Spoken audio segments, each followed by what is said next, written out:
toutes les nations. Pierre, la cause de sa blessure, c'était son péché. Amen. Son péché. Et là, je vais insister parce que c'est une direction de l'esprit que j'ai eue. Et là, j'aimerais parler aux personnes qui vivent dans la sanctification. Frères, sœurs, vivre dans la sanctification est une très très bonne chose.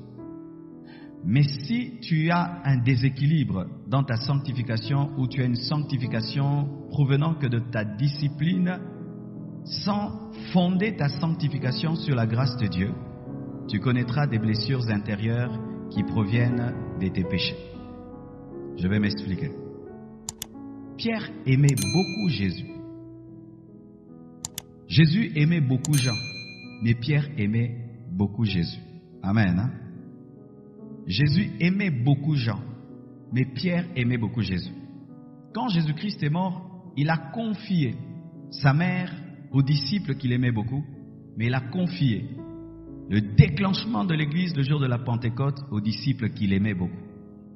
Et Pierre aimait beaucoup Jésus, était proche de Jésus-Christ par sa propre discipline, par ses efforts. C'était un courageux, jusqu'à ce qu'il ait des limites dans son zèle.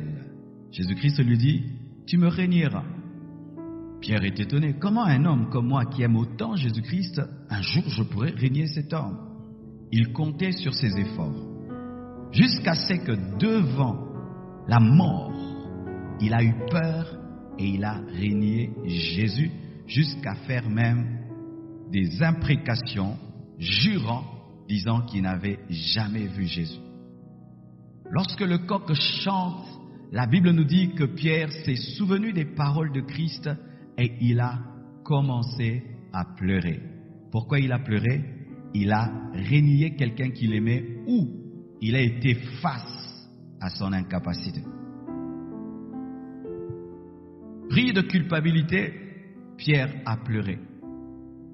Mais ce qui est bon en Pierre, c'est qu'il a pu saisir la grâce de Dieu et Jésus-Christ a pu le relever, le restaurer pour faire de lui un puissant apôtre de Jésus. Mais voici, quelqu'un d'autre aussi renie Jésus, trahit Jésus, Judas. Mais Judas va se pendre. Il y a deux sortes d'hommes qui marchent avec Jésus. Certains sont des légalistes et d'autres sont des hommes qui fondent leur sanctification sur la grâce de Dieu, faisant qu'un jour, s'il lui arrivait de commettre une bêtise, d'avoir la foi que Dieu peut pardonner.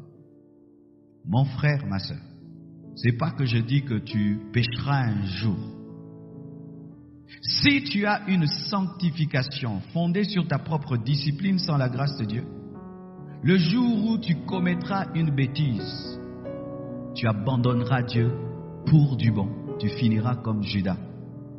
Parce que ta blessure sera tellement grande et cela touchera ton orgueil spirituel et tu décideras, comme j'ai commis une telle bêtise, et si cette bêtise est connue et ça fait un scandale, tu seras incapable de revenir sur le chemin de Dieu parce que tu es incapable de saisir la grâce de Dieu. Il m'est arrivé de rencontrer des sœurs qui sont tombées dans ce piège. Elle se dit, moi je vais me marier vierge. Mon premier homme sera mon mari. Vous voyez, elle grandit comme ça. Et pendant 10 ans, 15 ans, 18 ans, 20 ans, elle tient. Elle n'a pas connu d'homme.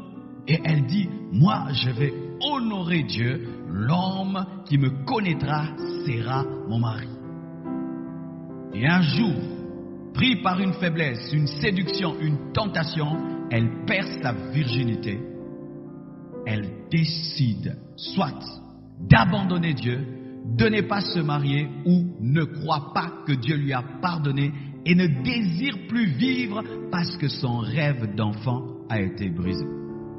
Certains même arrivent à épouser un homme qui ne leur convient pas seulement pour accomplir leur parole d'enfance disant « le premier sera mon mari » alors que le premier est un voyou. Amen. Permettez-moi de tout vous dire.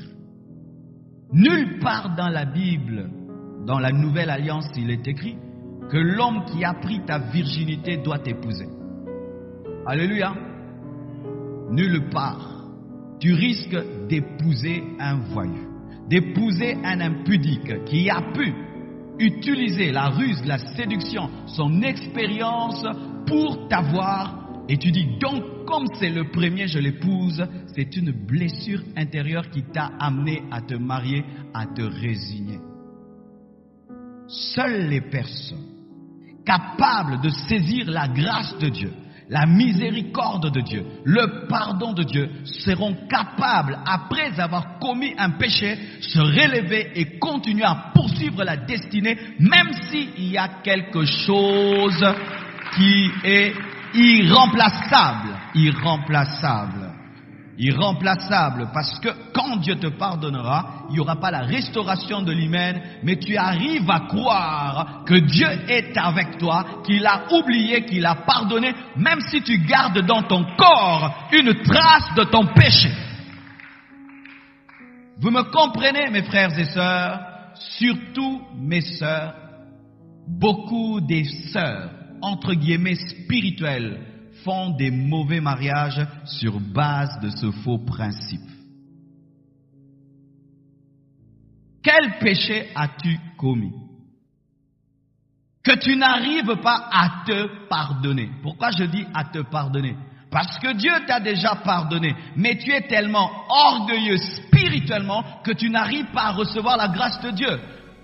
Jésus-Christ était disposé à offrir son pardon à Judas. Si Judas était revenu et avait demandé pardon, Dieu allait continuer avec lui parce qu'il était presque dans le même cas que Pierre. Et comment tu le sauras?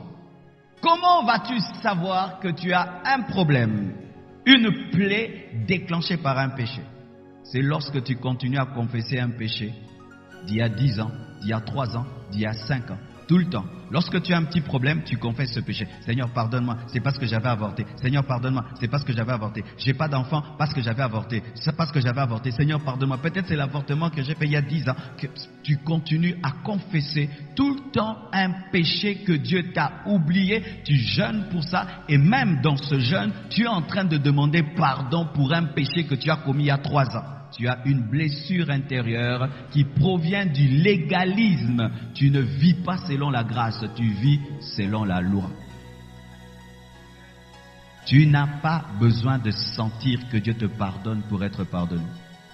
Tu es pardonné.